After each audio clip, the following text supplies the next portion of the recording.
Frères et sœurs, dans le nom de Jésus-Christ, je vous salue. Le titre d'aujourd'hui s'intitule « Attention aux pensées ». Vous savez, le champ des batailles avec le diable est moins physique qu'il est spirituel. La plus grande force et ruse du diable est de te faire croire que les pensées, toutes les pensées qui traversent ta tête, viennent toutes de toi. Il veut que tu épouses ses idées.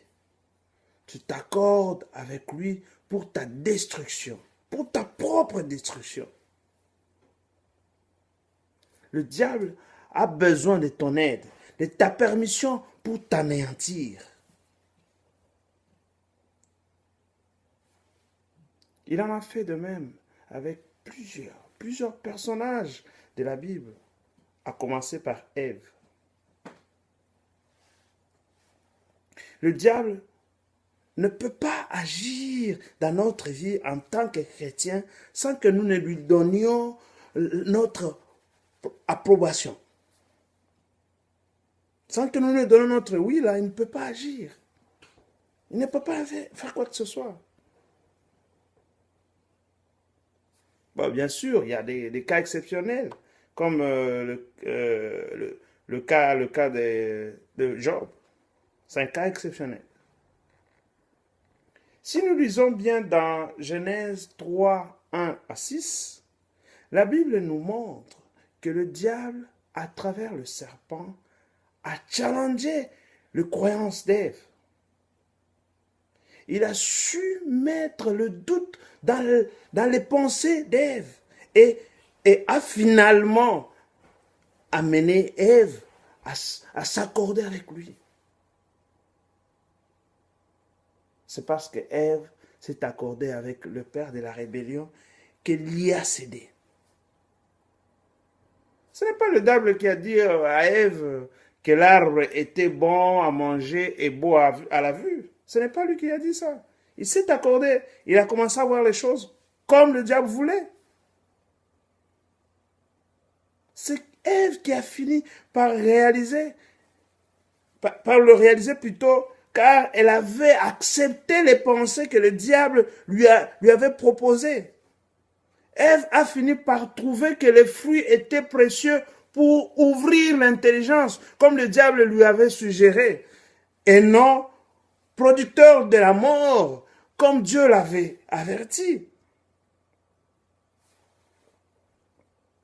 Elle a préféré écouter le diable. Elle a préféré accepter ce que le diable propose. Il faut savoir que lorsque tu t'accordes avec le diable, tu finis toujours par te cacher de la face de Dieu. Tu ne peux pas faire une chose si tu n'es pas d'accord avec cette chose-là. Tu ne peux pas le faire. Tu ne peux pas voler si au fond de toi, tu ne justifies pas le vol. Tout ce que nous posons comme acte, bon ou mauvais, a d'abord notre approbation implicite ou explicite. Il faut faire attention aux pensées, mon frère et sœur. Il faut faire vraiment attention.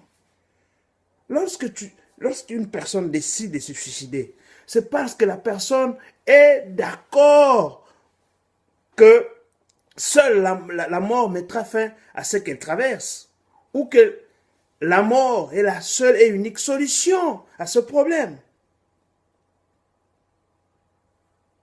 Lorsqu'une personne mariée commet l'adultère, c'est parce que cette personne a fini par justifier ou trouver une raison en elle pour son acte.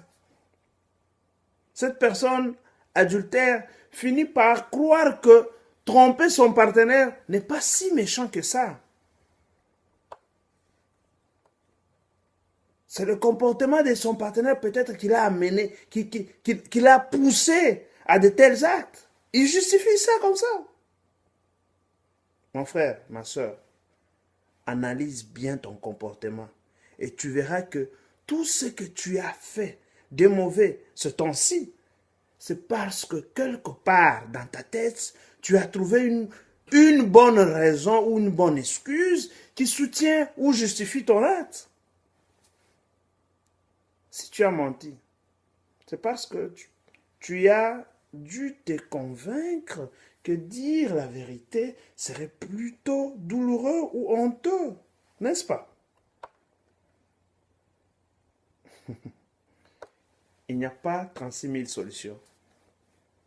Soit tu t'accordes avec Christ, soit avec le diable. Certains me parleront du libre arbitre. Justement, c'est ton libre arbitre qui te donne le pouvoir de choisir ton camp. Nous devons examiner toute pensée qui nous est soumise. Nous devons l'examiner. Nous devons identifier la provenance de ces pensées pour nous assurer qu'elles sont saines avant de les accepter comme nôtres. Si tu acceptes une pensée qui provient du diable, elle finira forcément par te voler ta paix et quiétude, car le but du diable est de te plonger dans les tourments. C'est ça son but. Pas d'autre. Il ne peut pas vouloir ton bonheur, non. Pour que tu sois tourmenté, c'est tout simplement ce que lui veut. Si nous nous référons dans la Bible, si David, à un moment donné de sa vie, n'avait pas cédé aux idées du diable, il n'aurait jamais commis de meurtre. David s'est laissé séduire par l'idée de posséder la femme d'un autre.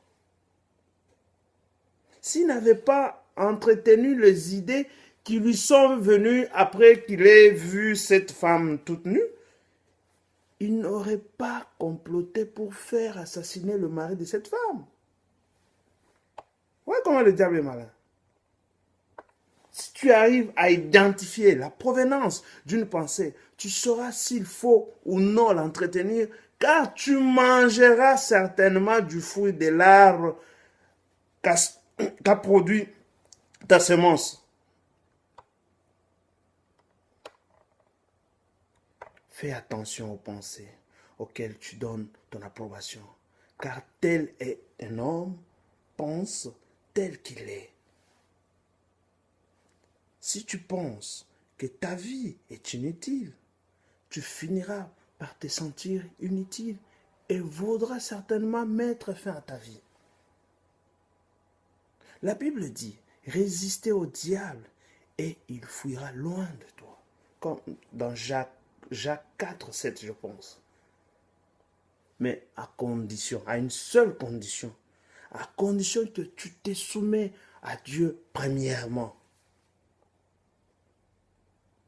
Sous la pression là, cherche ta Bible ou un cantique. Tourne-toi premièrement vers ton Dieu et lui enverra sur ton chemin ce qu'il faut comme support.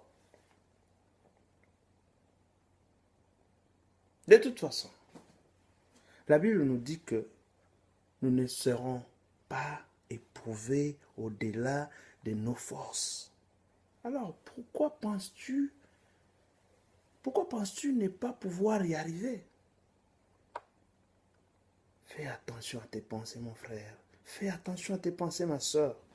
Si tu te rends compte que tu entretiens une pensée négative, amène-la à l'obéissance du Christ, comme il est écrit dans 2 Corinthiens 10 à 5. 2 Corinthiens 10, 5. Que Dieu vous bénisse tous.